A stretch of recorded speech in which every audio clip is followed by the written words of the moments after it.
ازيكم عاملين ايه؟ يا رب تكونوا كويسين وبخير. النهارده معانا هنعمل ريفيو عن حلة الضغط. او حلة اسمها بريشر كوكر او حلة بريستو. تمام. هي من شركة اسمها هوم بيرفكت. الحلة دي تركي.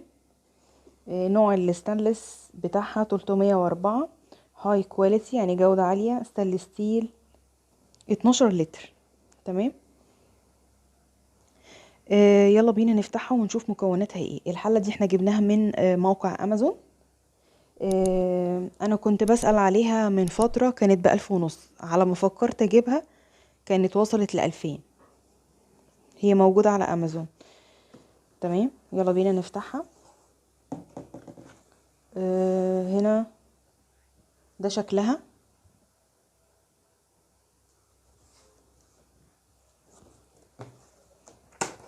هنشوف مكوناتها مع بعض. دي اول حاجة. ده ايه؟ الغطا. ده شكل الغطا.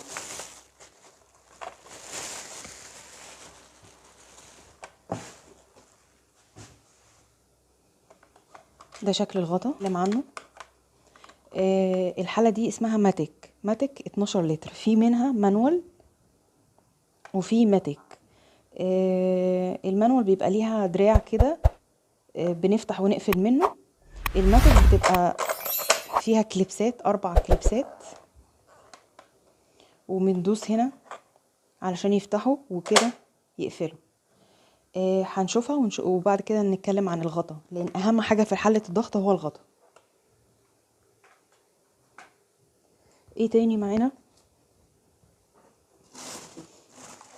في الكرتونة؟ دي بقى الحلة نفسها. شايفين؟ ما شاء الله. حلة كبيرة جدا، تاخد ديك رومي مثلا، او بطتين او 3 فرخات، او يعني حلة حلوة كبيرة. شايفين العمق بتاعها قد ايه؟ وتقيلة جدا. عايزة اقول لكم ان يعني انا شايلاها دلوقتي وزنها تقيل جدا. تمام. ده الكتالوج كمان جاي معاها.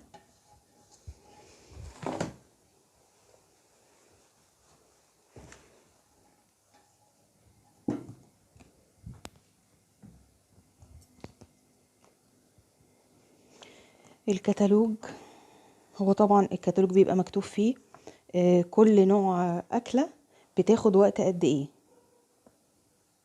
يعني هنا مكتوب ان اللحوم بتاخد حوالي 40 دقيقة ل45 دقيقة. اللحمة الضاني او الخروف من 25 دقيقة ل30 دقيقة. الفراخ اقل من ربع ساعة. الخضار بقى يعني اقل برضو من 20 دقيقة 25 دقيقة كده يعني. هو هنا مكتوب كل انواع الاكل وبياخد وقت قد ايه.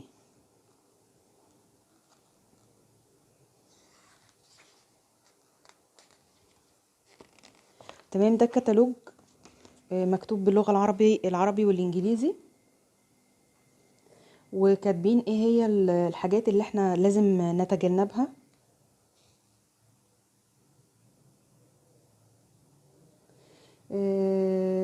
مكتوب هنا عشان ما يطلعش بخار كتير، خلي الحرارة تبقى متوسطة، ما تبقاش عالية يعني. ده الكتالوج للي عايز يقراه بقى، وكاتبين ازاي نفتحه وازاي نقفله. واحنا هنشوف مع بعض دلوقتي ازاي نستخدم الحلة. طبعا زي ما انا قلت لكم، اهم حاجة في حلة الضغط هو الغطا. يعني الغطا ده هو الامان كله. لو نوع الحلة مش كويس، او نوع يعني هيبقى الغطا مش في امان كويس. تمام. هنا احنا بنحط،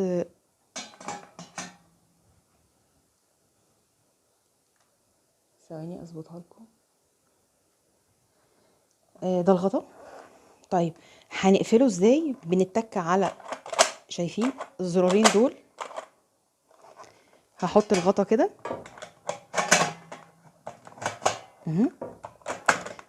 واضغط كده. لازم اتاكد ان الاربع ناحيات مقفولين كويس جدا. تمام. وعشان افتح بدوس على الزرارين دول برضو كده اهو، وافتح كده. يبقى عشان اقفل بدوس اضغط هنا. سامعين الصوت ده؟ الصوت ده. وما اكتفيش بان انا اضغط هنا واسمع الصوت بس، لا، اشيك على كل واحده ان هي بالفعل اتقفلت. تمام. خلاص احنا عرفنا بتتفتح وتتقفل ازاي دلوقتي. طيب استخدمها ازاي او ايه ده؟ الحله دي انا لما باجي اعمل اكل فيها، تمام، بنحط اللحمه هنا او ايا كان اللي احنا عايزين نسويه. هي طبعا بتوفر حوالي لو يعني تلت الوقت، يعني الوقت المستخدم في تسويه اي اكله هو تلت الاكل، تلت نسبه الوقت اللي انت بتستخدميها في الحلل العاديه. يعني لو حاجه بتاخد معاكي سوا على النار ساعه الا ربع، هتعمليها في حله الضغط في ربع ساعه. ايا كان بيتعمل فيها كل حاجه، بيتعمل فيها المحشي، بيتعمل فيها الكوارع، بيتعمل فيها اللحوم بانواعها، بيتعمل فيها حتى الخضار، شوربه الخضار العادي، طبيخ يعني، بيتعمل فيها كل حاجه. بس شوفي انت بتستخدمي في الوقت في الحلل العاديه وقت قد ايه، هنا هتستخدمي تلت الوقت. تمام. دي حاجه ميزه ان هي بتوفر في الوقت. الميزه التانية ان هي بتديكي طعم مركز. يعني لو سلقتي فرخه هتلاقي الشوربه بتاعتها مركزه. ليه؟ لان مفيش بخار بيطلع منها. يعني هي الشوربه والفرخه بتستوي منها فيها، مفيش اي نسبه بخر بتطلع بره الحله. فبالتالي انت ما بتحتاجيش ان انت تزودي ميه، يعني الميه مش هتنقص معاكي وتنشف وتتحرق، وفي نفس الوقت الشوربه هتفضل نفس الكميه هي ومركزه. ليه؟ لان هي منها فيها البخار مش بيخرج بره. فهتحطي الحله على النار وتظبطي الطبخه بتاعتك ايا كانت لحمه او فراخ او طبيخ. وبعد ما تبتدي تغلي، اول ما تبتدي تغلي بتبداي ان انت تغطيها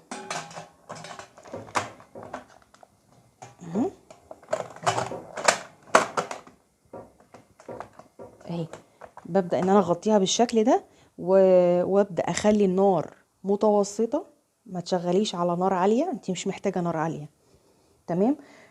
الحاجه بعد كده بتاكد ان ده نزل لتحت كده، يعني ما تسيبوهوش طالع. اتاكدي اثناء الطهي، يعني وانتي بتطبخي وانتي الحله دي وهي لسه على النار، اتاكدي ان الزرار ده افقي كده نازل كده. تمام.